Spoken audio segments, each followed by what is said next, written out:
we see in every one of our clients, every prospect that calls, is something around pain points relating to cash and cash flow. So, what we'll cover today, it'll be pretty much just a conversation. It'll, we'll answer any questions you have.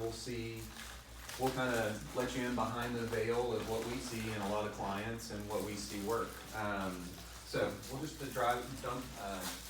jump right in. So I think the name of it was Cash is King, is what we call it today. And we're going to leave you here today with, we have a very simple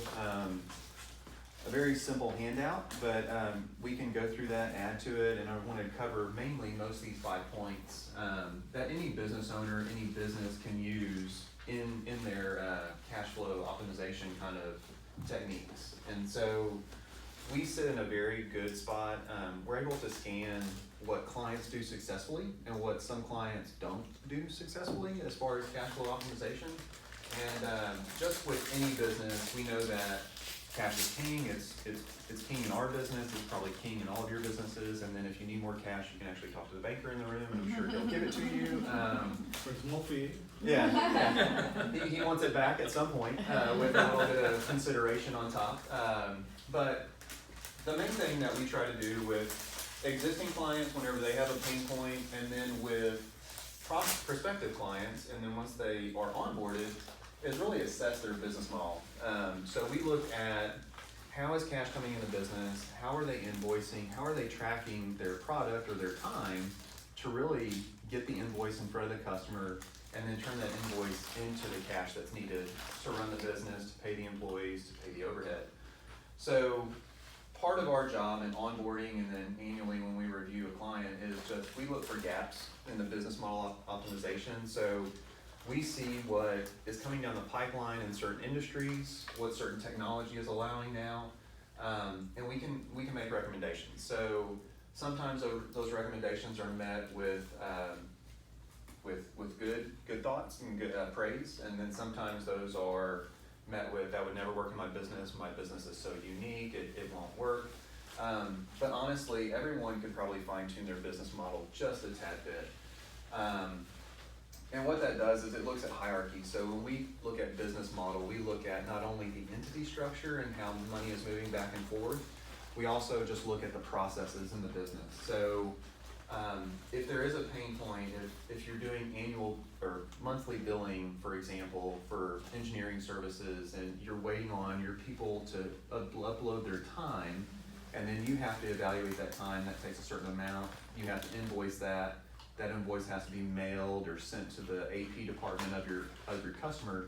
You think about all those gaps in time, that now technology is available to kind of compress some of those gaps so it gets in that AP cycle faster and hopefully get you paid faster. So that's what we try to just look at, because we know that so many business owners are just caught up in the day-to-day of business that they don't have time to really look at a 30,000-foot view and really see where there's opportunities. So business model optimization is really something that everybody can look at or ask about. Our team is more than willing, since we see so many different options. If there is a pain point, if you have the same customers slow paying you every time, those are the ones that maybe you deliver brownies to the AP department. Maybe you go sweet talk somebody there. And that's really where we can add value to kind of say, hey, have you thought about this? We've seen this work for other clients. We do know that if you are working with a lot of the major, larger corporations, they are spreading you out 60, 90 days is the typical thing to do, just because their hierarchy. But most of our clients are small businesses, so you can't default and let your customers dictate your pay cycle. So anything that we can be proactive about as far as business model optimization. So that's kind of point one, and that's a very big discussion. We really kind of narrow that down to each client individually, just because we look at industry standards, we look at how the business is run, who the owners are, and then just look for efficiencies there. So did y'all have any questions on that, or anything with, I can give you some examples on what we've done if y'all are curious. Yeah. So one thing, and you've all seen it with your Spotify, with your Netflix, so much of the industries are going to the subscription-based model nowadays. I mean, honestly, even part of what we do is based on a monthly fixed fee engagement for some of our clients. And so what that really does is it builds in your customer base, but then it also allows your customer to know that there's no surprise invoice coming on the backside, and that you're really measuring success by customer value. And so what we've seen some medical offices, mainly dental offices, is do a membership program to where you can go and maybe you've got a couple of patients and 6 months out you say, hey, we're gonna need to reevaluate you, or here's your annual appointment to come back next year and get your eyes checked. We've seen a lot of people take that a step further and say, hey, we'd love to see you in 6 months, 9 months. They can easily do that on the dental side, no problem.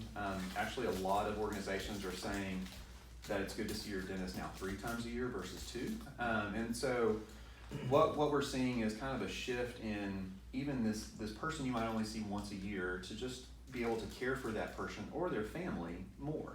And so I know, like for Rachel and me and the girls, we don't have vision insurance. And so we have an HSA and we load it up and we have a high deductible, and that's personally what works for us. Right. So some of the luxuries in the health insurance marketplace, like dental and vision, we've seen people be creative. So they put together kind of an internal plan to where, hey, we're gonna offer you and your family this membership program where you can kind of come in, you're gonna get a certain discount off of frames or lenses or whatever work you need.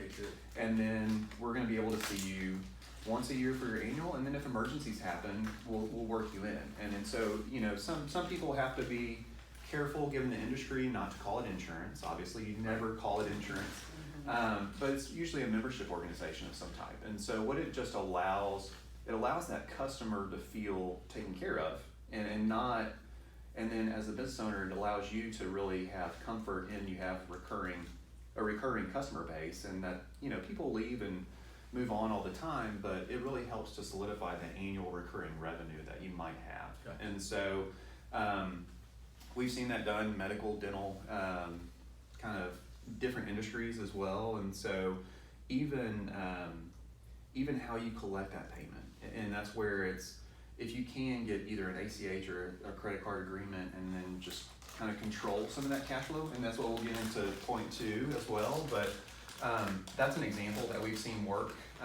The same thing can be said for just professional services in general. If you have a large customer and you want to kind of solidify that relationship with the customer and maybe engineering or professional services, you know, enter into a long-term agreement with them where your prices are comfortable but fixed, and in that way there's no surprises, and it kind of solidifies, you can do planning around because you know you will have recurring income. So that's the shift, and that's big picture thinking. And every business owner needs to take a minute and work on their business, and a lot of times you're just so in the weeds that you're running from patient to patient, or you're trying to put out whatever fire's running that you really can't back up and assess what's really going on. Sure. So, but that's really what business model optimization looks at. It looks at maybe gaps that are in the business plan that can be filled in with either technology or just a different way to do things. And so, what we've seen clients do on some of those suggestions, don't roll it out. You don't have to roll it out to all of your customers.